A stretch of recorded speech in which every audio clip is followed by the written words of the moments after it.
Prognostický ústav vysílá. Tak vás vítáme u další epizody našeho podcastu v letní okurkové sezóně a dneska budeme probírat dvě témata. Jednak novou stranu, se kterou parta kolem Miloše Zemana táhne znovu do boje, a potom téma nové strany, kterou potenciálně připravuje Marek Prchal. V našem univerzálním prostoru, kterým je prognostický ústav, se dnes budeme bavit o tom, že novináři vlastně už objevili nově vznikající politický projekt, za kterým stojí, řekněme, známé tváře. Když to trošku přiblížím, tak objevují se zde bývalý ministr dopravy v Babišově vládě, který tam se trval 9 měsíců, jistý Vladimír Kramlík, myslím. Kremlík. Ivan Novák, bývalý vrchní úředník na Hradě za Zemanovy vlády, ale i další zajímavé osobnosti, je to pestré.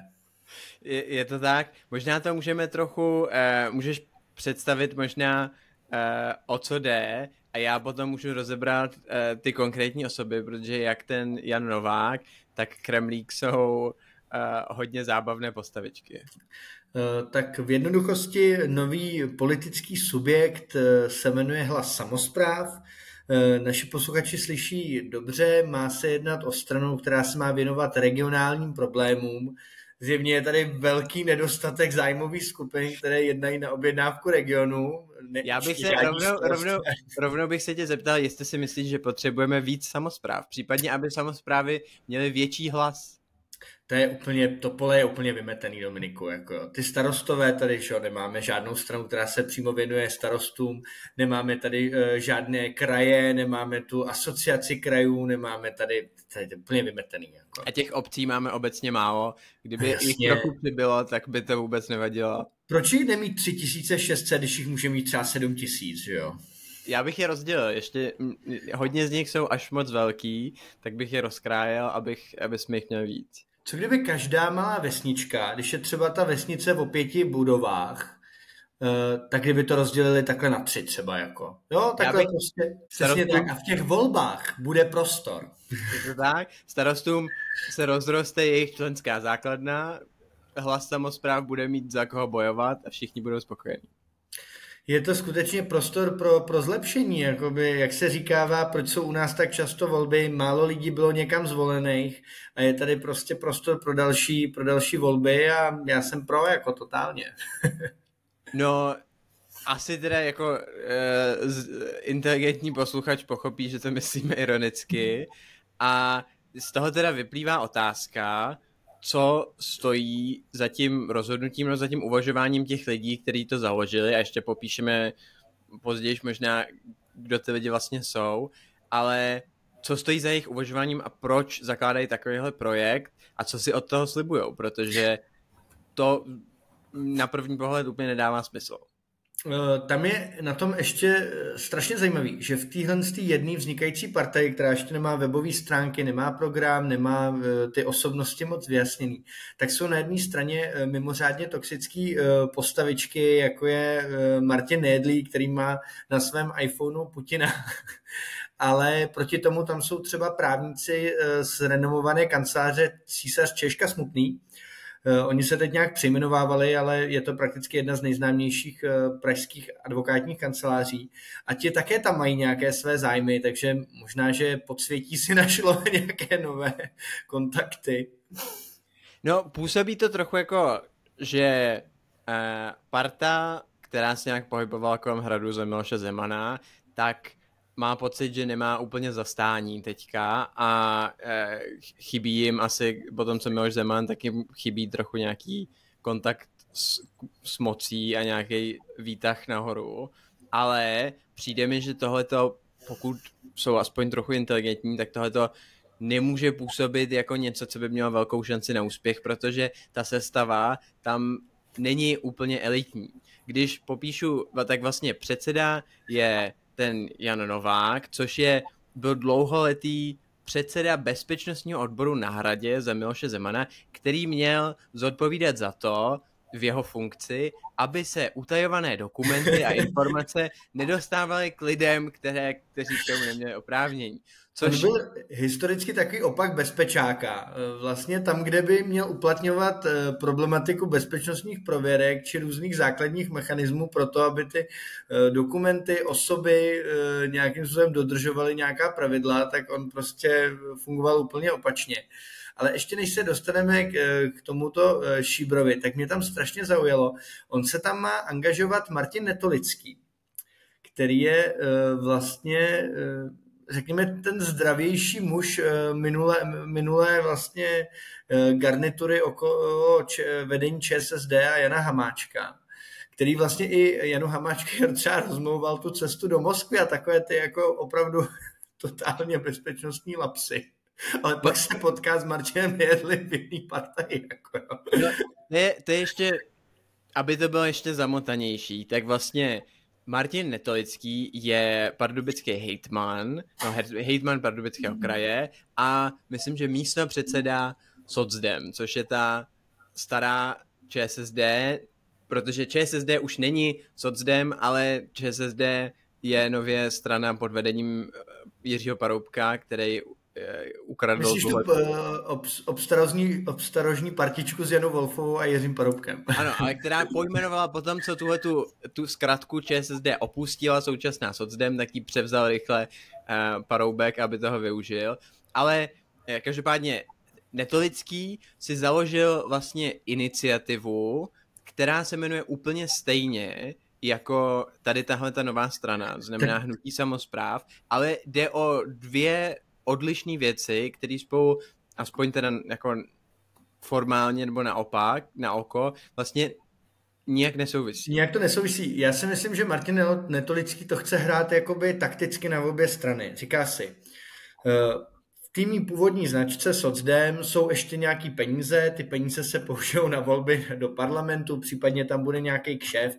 Kdyby náhodou překročili 5%, tak z pozice místopředsedy rychle nabídou nějakou trafiku v nějaký příští vládě, třeba s Babišem, nebo se mi podaří třeba i s nějakým štěstím ukořistit pak nějaký jiný jako zajímavý post, takže by si nechtěl jako zavřít dveře do tady té svý bývalý partie, ale zároveň cítí, že ta značka nenabízí moc perspektivy, že v těch průzkumech se jí nedaří nějak nabrat nějaký zajímavější procenta, tak si dělá takový jako druhej nějaký postík, připravuje se na ty volby, aspoň na ten kraj, tak ono být znova zase hejtmanem třeba po několikátý není asi tak špatný, jako regiony nemají zastání, je potřeba se angažovat.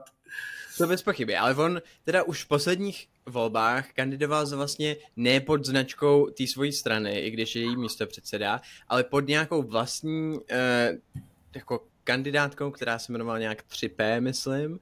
A vlastně potom teď si založil tuhletu iniciativu a potom, co se ukázalo, že teda existují vlastně dvě partie s úplně stejným jménem, tak on už to zase v mezičase přejmenoval a místo hnutí Hlas samospráv se ta jeho parta jmenuje Férově a svobodně, nebo tak nějak. No, takže je to velmi rozhodně, si myslím, jako neustále ty drezy měnit není žádná legrace. Už se v tom může trochu ztrácet zjevně. No ale ještě další důležitou postavou tady téhletý nový strany je, jak jsi už zmiňoval, Vladimír Kremlík, což je jedna z mých nejoblíbenějších postav české politiky vůbec, protože já mám rád trochu toho poctivého bizáru, když ho máme v té české politice. A tohle je člověk, který ten bizár zásoboval v dávkách značné intenzity, protože když to trochu shrnu pro lidi, kteří si to nepamatují, tak je to dobrá historka. Každopádně on byl krátce, asi 9 měsíců byl ministr dopravy v Babišově vládě. A za tu dobu se v tom poměrně slušně zabydlel, takže za tu dobu stihnul podle zpráv z médií, opustit svoji manželku, nakoupit několik nemovitostí, na které si vzal velmi vysoké hypotéky a najít si přítelkyni, která byla z Babišova marketingového týmu. Já bych tady jenom rychle doplnil. Ty hypotéky, to bylo trošku složitější. Ono se ukázalo, že začal kupovat nemovitosti jako v cenách 14 až 20 milionů. pak jako když se ho novináři začali ptát, kde na to při svých příjmech teda jako vzal, že jako to vysolil takhle rychle, tak začal říkat, že si na to půjčil od rodičů. Novináři samozřejmě rychle briskně zjistili, že ty rodiče by na ty desítky milionů skutečně nemohli nikdy vydělat a končilo to tak, že si jako, že tu výpověď jako změnil, že si půjčil od nějakého právníka jako. Tak jenom myslím si, že to byla typická snaha vyprat peníze, který někde dostal asi, no. No, on byl zároveň ale celou dobu velmi aktivní na Instagramu, takže nejdřív se tam chlubil vlastně svým životem ministra a svojí právě jako novou mladou přítelkyní a potom, když jeho krátká kariéra ministra skončila, tak díky tomu, že byl aktivní na Instagramu, on se tak trochu měl takový veřejný meltdown, který právě celou dobu livestreamoval, tak říkajíc, na svém Instagramu. Takže tam vlastně začal psát básně, začal se tam vyjadřovat, začal vlastně volat potom, aby jeho přítelkyně, která se s ním vlastně velmi rychle potom, co ho Babiš vyhodil, tak se s ním rozešla a on na Instagramu začal začal psát básně a písně a začal si stěžovat na to, že se s ním rozešla a začal se tam fotit v posilovně a začal psát o tom, jak píše knihu o svém životě a o své kariéře ministra. A já jsem ho v tu dobu sledoval na Instagramu a hrozně jsem si to užíval, protože to byla taková krize středního věku, člověka, který zažil jako velmi prudký vzestup do vrcholných pater politiky, hodně se mu tam zalíbilo a potom zažil... Mě tohle love story, Dominiku, strašně jakoby připomíná jinou jako politickou hvězdu loňského roku, která má trošku podobnou, myslím si, podobný jako nádech té rychlokvašky s pozadím jako love story. Je to příběh toho politického náměstka za Piráty. Já teď mám trochu okýnko, jak se ten, ale on je... Lukáš Kovařík, jo. No, on je shodou okolností z vesnice, kde máme nějaké předky, takže je to známý borec, který tam snaží už roky marně opravit jednu hospodu, ale o tom jindy. V každém případě je to taková rychlá hvězda. On vlastně původně začínal jako neznámý prodejce elektra na kraji Strakonic, ale postupně rychle díky své ženě udělal kariéru vlastně v pirátské straně a než se vlastně rozkoukal, tak byl zvolený nejdříve do parlamentu a když pak Piráti vlastně měli horší ten výsledek v tom roce 2021 a nějací ty poslanci se tam nedostali, tak ukořistil velmi lukrativní post politického náměstka na ministerstvu vnitra. Což si myslím, že není vůbec špatný na to, že vlastně nemáte žádný background, trošku jste se tam objevil jako náhodou. A vlastně podobně jako Kremlík se zamiloval vlastně do některé ze svých podřízených na ministerstvu a pak vlastně, jakoby, když už to jako skutečně ta jeho kariéra jako byla na vrcholu, tak předvedl to extempore na tom hotelu, co vlastní ministerstvo vnitra, kde se snažil řekněme o nějaký intimní styk a chytla ho jeho žena a byla z toho poměrně výrazná kauza. On tam byl na večírku, kde v hotelu, který patří ministerstvu vnitra, měl tam pokoj, kde byl na tom pokoji se svojí manželkou a na tom večírku byla jak jeho manželka, tak jeho asistentka lomeno milenka a když jeho manželka šla spát, tak podle toho, jak se to údajně mělo se běhnout, tak když jeho manželka šla spát, tak on si přivedl On prý byl poměrně dost rozjetej a snažil se tu věc zachránit tím, že nabízel trojku té své ženě, ale a údajně se to s takovým úspěchem. Údajně mezi tím, co se snažil tu komplikovanou situaci mediovat a vyjednávat, tak průběžně usínal a zase se probouzel, protože byl ve společensky hodně unaveném stavu. No, vlastně podobně jako tady u Vladimíra Kremlíka, ta kariéra politického náměstka vlastně znamenala poměrně rychlou kariéru, ve které ten člověk vlastně stihnul opravdu zanechat určitou stopu v české politice, což můžeme mu jako přiznat v tomhle nějaký kredit. Ale jinak, pokud jde o ty ostatní věci, tak to skutečně bylo velmi, velmi krátké působení. I za velmi krátkou dobu se v politice dá stihnout mnohé. Je skutečně krásný, jak vlastně nějaký lidi to opravdu ten postým tak poplete hlavou, že se rozjedou do neuvěřitelného jako výkonu toho, co jde vlastně pro ten jako veřejný život jako čím je vyzásobit ze sebe. No, ale každopádně hnutí samospráv zjevně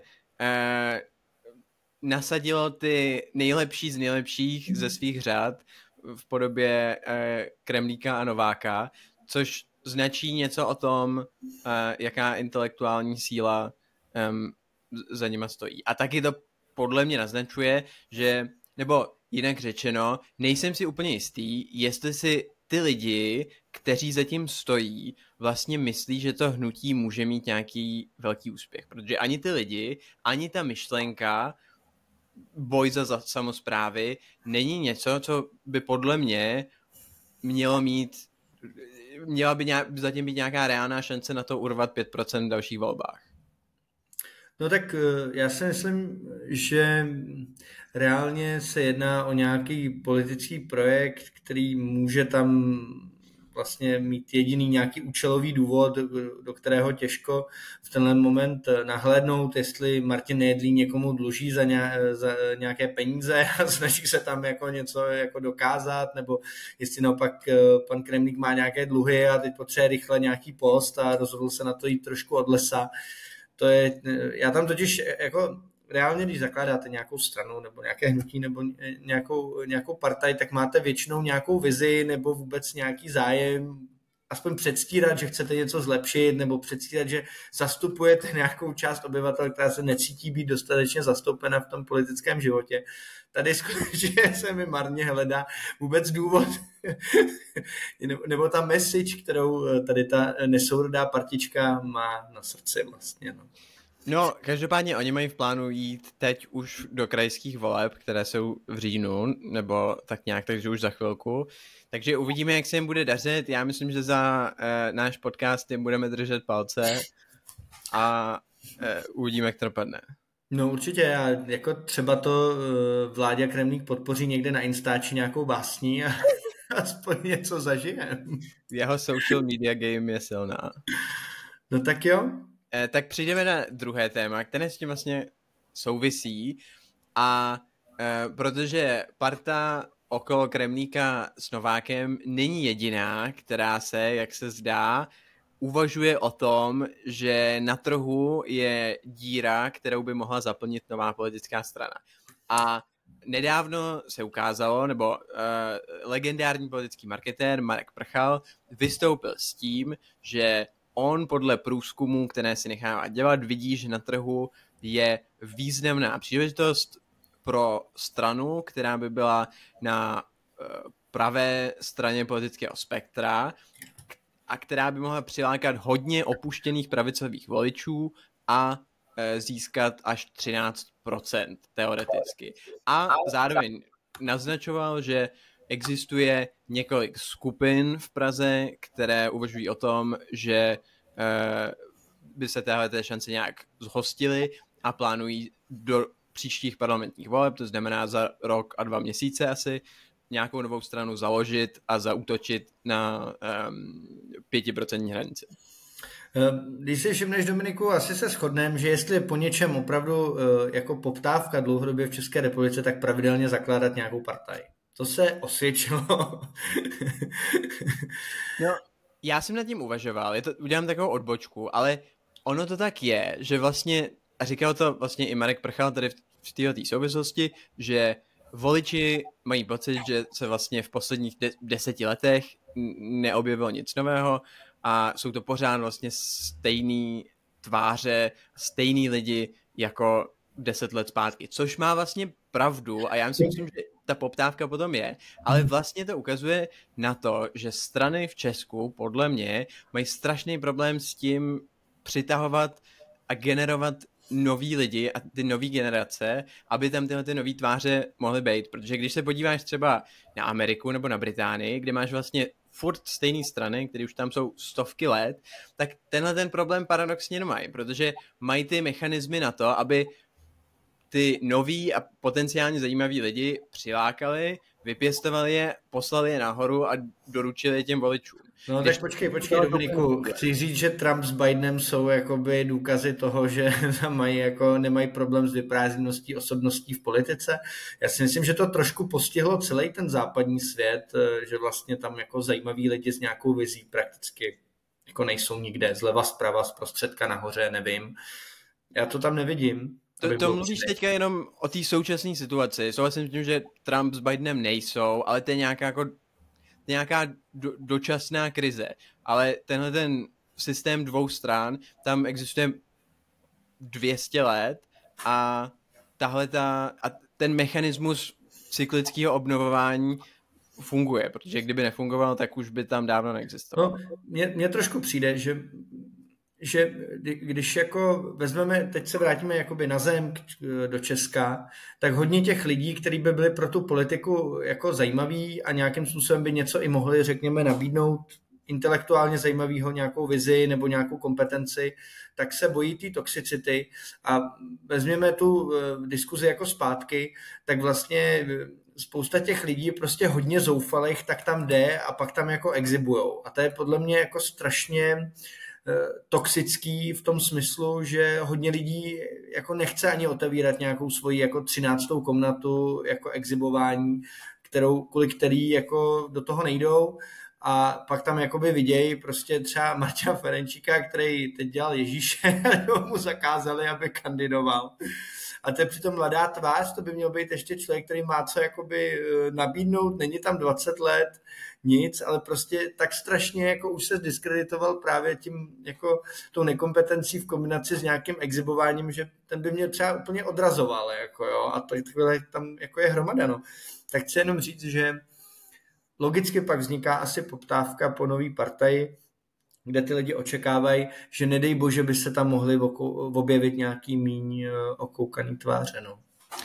No, ano, jenom jako já to ještě doplním, tak vlastně když se podíváš na to, jak vypadala česká politika před 10 lety, tak jí vlastně vedli stejný lidi, jako jí vedou dneska, protože jsi tam měl Babiše, kterýho tam máš dneska, měl si tam už Fialu, kterýho tam máš dneska, měl si tam Bartoše, kterýho tam máš dneska a měl si tam k tomu navíc ještě ČSSD se Sobotkou, která už mezi tím schořela v provodu ještě dějin.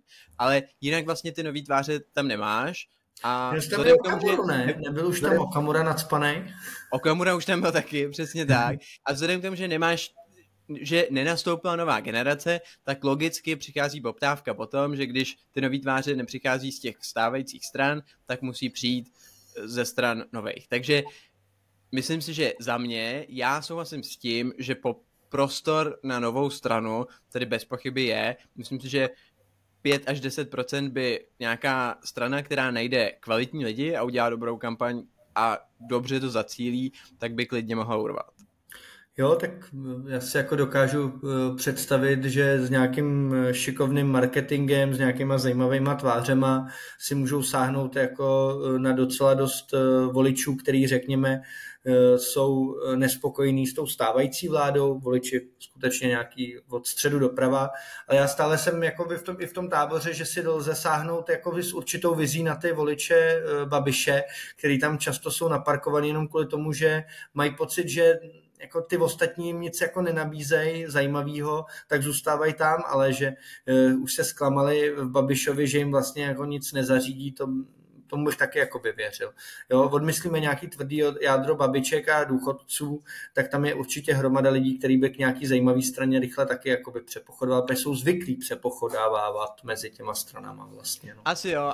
A záleží by na cílení a nějaký profilaci té strany, protože cílit na zklamaný voliče ODSky, případně Topky a dalších těch pravicově liberálních stran, a zároveň cílit na voliče Babiše je poměrně obtížný.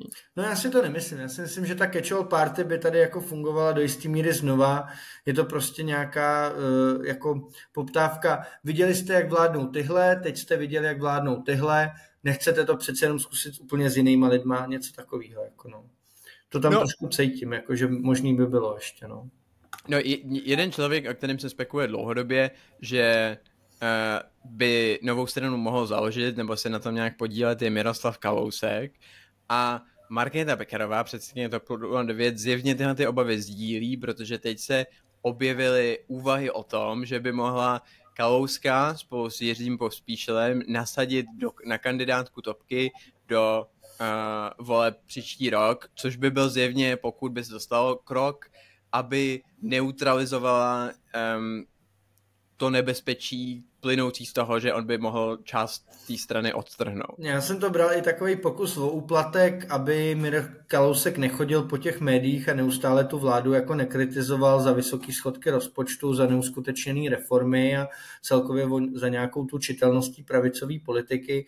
Beru to tak, že jak tam vlastně Mirek Kalousek nemohl kandidovat, i když byl nominovaný nějakým tím regionem do toho na tu kandidátku na ten europarlament, tak se asi ve vedení Topky zvítězil názor, tak co kdyby jsme ho tentokrát jako použili, on třeba i přesvědčí nějaký ty zklamaný pravicový voliče, že tentokrát, když bychom vládli, tak bychom nějaký ty reformy nebo nějakou tu tvrdší rozpočtovou konsolidaci prosadili.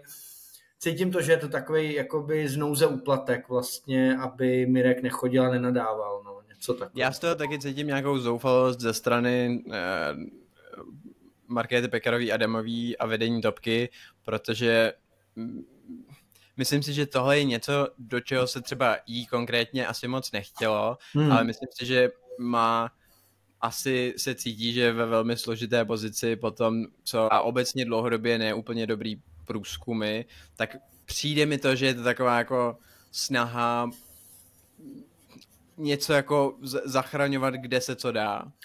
Jo, asi souhlas s tím, že já jich tam možná i připomenu, že když se podíváme na celou tu kariéru vlastně Markéty Pekarový Adamový ve vedení jako TOP 09, teď myslím od ten moment, kdy ji jako zvolili do toho čela a nemusíme si asi lhát, ona tam tehda bojovala s Tomášem Černínem, který byl právě favorit, mám pocit, Karla Schwarzenberga a Miroslava Kalouska, takže už tam někde mám pocit, že úplně ona nebyla jako jeho favoritem, nebo myslím, že jí to stranu úplně předat asi nechtěl.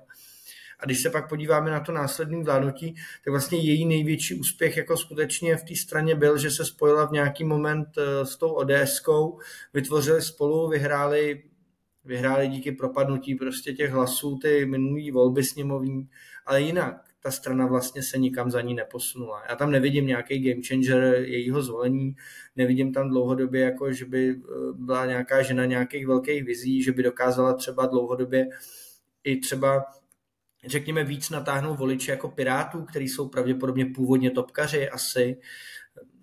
Já tam jako nevidím pro ní jako dlouhodobě nějakou jinou možnost, než se jako dobře vsáknout jako do té ODSky, do jistými, nebo nějak se držet na těch jejich bedrech a nějak společně tam prostě se zase zvolit.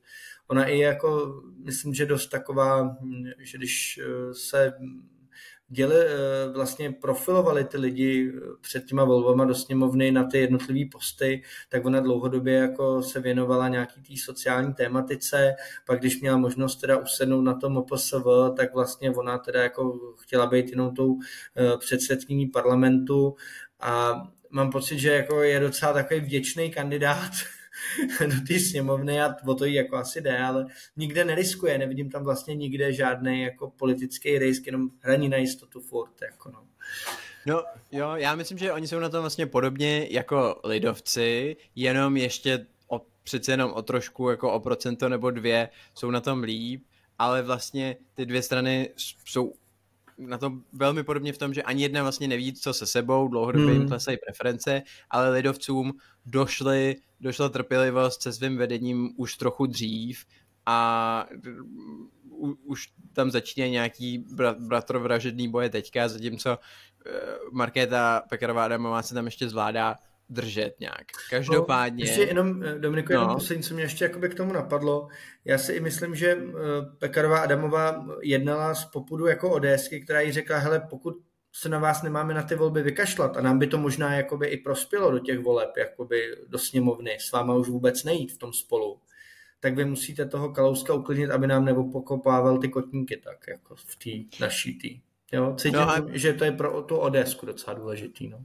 Myslíš, že do toho Kalousek půjde? Protože jako byli on a současný vedení Topky jsou dlouhodobě hodně na nože a dost by mě překvapilo, kdyby on se vlastně rozhodnul, že jako co jsme si, to jsme si a místo v parlamentu mi za to stojí, budu potichu a budu si tam, za odměnu si tam budu moct sednout zase.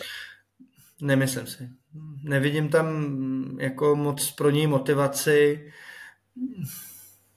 Já myslím, že jeho ego by to mělo problém zkousnout. Hlavně byl by tam v nějaký takový, řekl bych, minoritní roli, pokud mu neslíbili, že bude zase šéfovat ministerstvo financí a sekat ty rozpočty jako za starých dobrých v Nečasově vládě. Tak nevidím tam pro něj žádnou motivaci. On by určitě jako nechtěl se domlouvat s Jurečkou, že se zvýší o 100 000 rodičovská, nebo že budou jako takový ty výchovný příspěvky a něco všechno. To by asi mu nefandil úplně. A já myslím, že jemu nestačí, on by nechtěl být řadový poslanec. To by mu, myslím, úplně nestačilo. Právě, no. Ale Jiří Pospíšil, to je z mýho pohledu trošku jiná káva. Jiří Pospíšil docela by rád si zase sednul, podle mě někde. No ten by si velmi rád sednul, ale tam naopak nechápu, proč mu to bylo nabídnuto. Proč mu to bylo nabídnuto? Nebo podle mě asi panuje nějaký přesvědčení o tom, že jako Pospíšil furt zvládne přitáhnout nějaký hlasy, ale to je podle mě úplně mimo realitu, že Pospíšil je podle mě jednak totálně zdiskreditovaná osoba a za druhý je vlastně úplně neviditelný, protože o Pospíšilovi slyšíš jenom jednou za 4 roky, když se probojuje někam na první místo kandidátky a někam se sedne. Přesně tak. On vlastně i v těch posledních letech utrpěl za mě úplně zdevastující úder, kdy vlastně se ukázalo, že ty lobbysti kolem Dozimetru byli vlastně jeho kolegové, jeho blízký spojenci, ať už politický nebo blízký spolupracovníci. Já tam vlastně jako doteď nerozumím té sebereflexi, že ho Topka pořádně jako nevyrazila vůbec z té strany nějak výraznějc. Jo. Já rozumím tomu, že je oblíbený v části té pražské kavárny, zejména okolo Kampy, tam asi jako dobrý, ale to je tak všechno. Jako no. Jako jestli je v Praze, já nevím, 50 lidí možná, který jako ho znají prostě jako z muzea na Kampě a volil by ho OK, ale fakt to není nikdo, kdo by přitáhnul nějaký davy hlasů. Pro mě je to úplně na stejný úrovni, jako když socani vytahujou starý páky v podobě Zaorálka a dávají ho jako číslo 1 do Eurovoleb. No mně se hrozně líbí, jak když jsme jenom tady u toho, tak rychlá vsuvka, jestli něčím chce jako socdem zabudovat v dalších volbách, tak se spekuluje o tom, že Lubomír Zaorálek se stane šéf téhle strany a hezky z prvního místa kandidátky jako bude kandidovat do sněmovny. A tomuhle říkají jako ty nový tváře, že jo? To je, nevím, podle mě to je nějaká ukázka toho, že vlastně když seš v té politice dlouho, tak se jako natolik odstřihneš od reality, že začneš mít pocit, že lidi jako Zaorálek nebo Pospíšil jsou vlastně nějaký charismatický lídři, který jako široká veřejnost miluje a půjde je volit. Já nevím, jestli to není jako prostě o tom, že jak jsme se asi jednou jako bavili, no ono se jim prostě všem tak stýská po těch dobrých časech, kdy to dojeli společně. Že si to tou kandidaturou asi nějak tak připomínají, jakoby vlastně. Já to chápu, že proč tyhle ty lidi tam jako chtějí kandidovat. To poslanecký plat dobrý, europoslanecký plat mnohem lepší ještě, ale nechápu, že ty strany je tam furt znova a znova dávají na ty kandidátky. Mně trošku napadá ty lobbysti, jestli to tam třeba za ně nějak jako netahají, nevím, no. Nevím, no, jakože já znám lidi v Topce, kteří jsou mladí a fakt schopní a který by byli skvělí prostě na těch prvních místech kandidátky, ale místo toho tam bude prostě Pospíšil zase, což je, no. Já myslím, že Jiří bude dělat teď jako, že neví, že si není jistý, jestli má tu vizi, nebo jestli by prostě byl na to teď jako připravený, nebo jestli nemá vlastní jakoby práci s tím muzeem, jestli ten čas nazrál na návrat jako do sněmovny zvolený, ale pak v nějaký moment mu to nedá a nechá se asi přesvědčit. Bude to proti jeho přání rozhodně.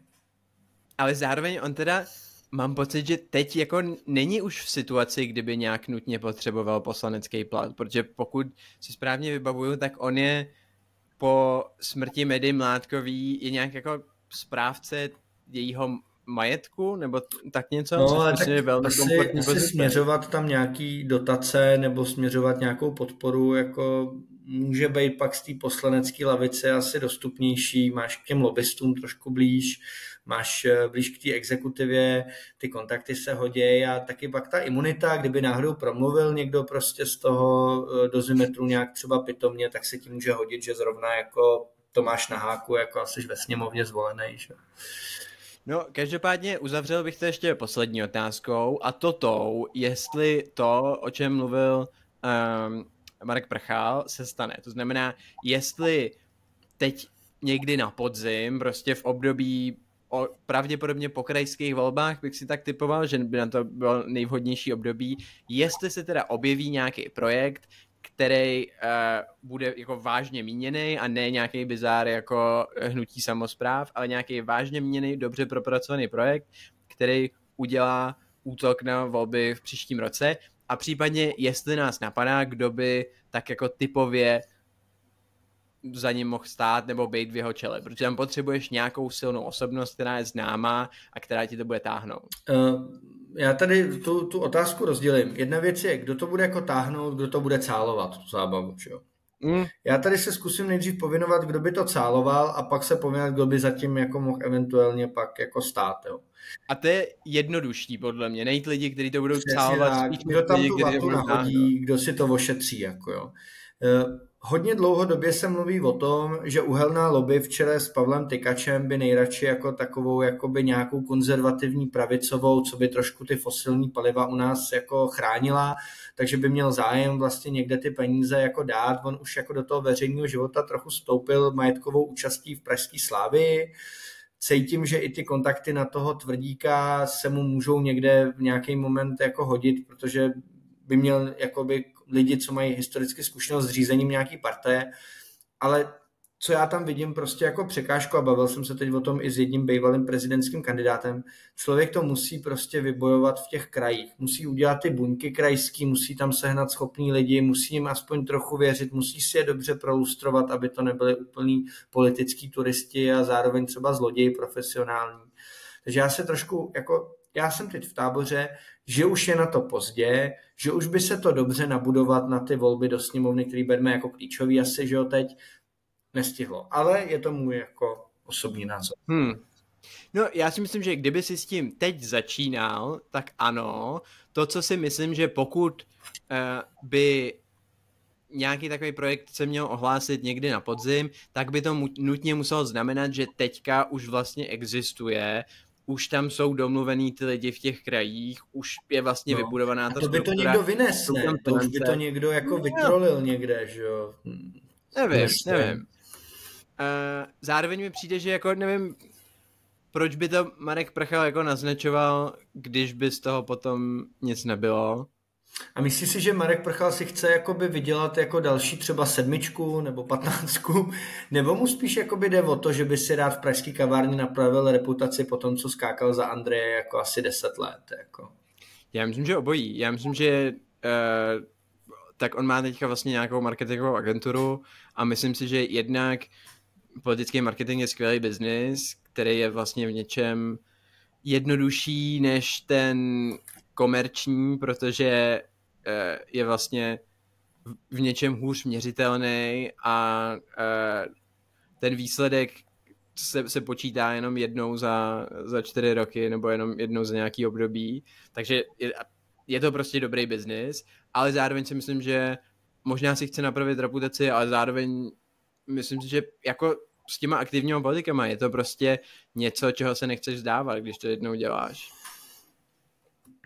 No a taky oni dobře platí ty partaje, že jakmile se přisahou jednou na ty veřejné rozpočty, tak máš jako dobrýho odběratele, který prostě platí asi včas, že jo. Jsou to jako trvalý zakázky, dává to sens nějaký. No. Jo, já myslím, že Souhlasím s tím, že vlastně je to strašně moc práce v tom českém volebním systému, kde prostě v každém kraji potřebuješ postavit nějakou tu kandidátku a jak zjistil Tomio Okamura, tak to nemůžou být prostě nějaký úplný blázni, jinak se ti to rozpadne okamžitě potom, co se tam dostane. A tohle to strašně cením. Já jako vždycky říkám, třeba ze zkušenosti z USDU, z věcí veřejných, z republikánů toho Sládka, nebo jak on se jmenoval, tady byla jako celá řada vlastně stran, který se strašně snadno pak jakoby v reál politice jako rozpadly, že jo. Jo, jakmile přišlo na nějaký zákony, na nějaký jako řešení v té jedné sněmovně, v držení nějaký 101, Zelený by o tom mohli vyprávět, tak se sypali. Klobouk dolů tomu Okamurovi to docela vydrželo i tomu Andrejovi. Vlastně se ty strany nerozsyply, jako jo. To jsem na nich vždycky obdivoval, ta disciplína, jak si sestavili ty jako manšafty oba tak, že fakt jako jsou docela jednotný, kopou za sebe, chrání se, neustále jako jeden pro druhého loajálně, vždycky, když je nějaký průser, tak se za ním všichni jak jeden muž úplně bez názoru vlastního se řaděj. To zase jako cením, to se předtím těm jiným nedařilo, jako těm politickým projektům.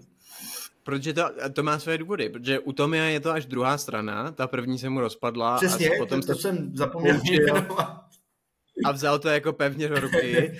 A u Babiše je to tím, že on měl hroznou výhodu v tom, že vlastně ta strana z velké části byli jeho zaměstnanci, který si prostě přivedl z Agrofertu a který z nich buď udělal politiky, nebo udělal ten aparát, který tu stranu vlastně manažoval a díky tomu, který mu ty lidi vetoval, jako nějak prostě schvaloval, nacházel a díky tomu a zároveň měl ty prostředky, takže to je vlastně něco, co je... Mně to přijde, Dominiku, doslova jako inspirativní, třeba právě pro Pavla Tykače. Představ si to, že vezmeš celý management a třeba vyšší jakoby množství zaměstnanců, který ti dělá tu Sokolovskou uhelnou, v kterou tam spolupracujete, řekněme, ničíte ten kraj, ale biznis docela šlape, no a uděláte z toho politickou partaj, jako to bude asi fungovat vlastně. Jako, že? Nevím, no, jako on to uhlí není úplně nejpopulárnější biznis, že bys jako na tom stavěl tu svoji politickou bojovat za tu zaměstnanost v tom kraji, ne? Nebo něco takového. No, to kdybych chtěl kandidovat jako do Senátu prostě za nějaký jako někde v Ústí nebo tak něco, tak věřím, že by to bylo v pohodě, ale nevím, jestli on sám by chtěl být tou tváří toho hnutí, možná, ale nevím, jestli by to fungovalo. A uvidíme, no, jako já jsem na to fakt zvědavej, mě by vlastně potěšilo, kdyby se nějaká taková strana objevila, protože je to vždycky, jednak je to zajímavý a je to zábavný a zároveň by to ty strany současné koalice konečně možná trochu nakoplo k nějaký větší aktivitě, protože by měli pocit, že jim konečně jako někdo je pro ně nějaký reálný ohrožení. Ale taky pro nás komentátory by to bylo vděčný z toho pohledu, že taková strana rychle někde najde nějaký nový tváře, který ale už jsou trošku třeba známí, který mají nějakou jakoby minulost. Snadno se pak vypátrá nějaká stará dobrá špína, kterou určitě část těch lidí někde už zanechala. Takže by z toho bylo určitě co glosovat. No to je na tom to nejtěžší, protože ty peníze jsou vlastně jednoduchý. Těch je jako všude poměrně hodně. To nejtěžší je najít toho lídra a potom pár jako dalších aspoň trochu známých, respektovaných tváří, na kterých to můžeš postavit a který ti trochu přitáhnou ty hlasy. A to udělal vlastně Andrej Babiš v počátku toho hnutí fakt dobře, protože on dokázal najít lidi, jako byl Stropnický, který byl vlastně skvělý úlovek, Zlatuška, Komárek, tam jich bylo strašně moc. Přesně, jako, jo.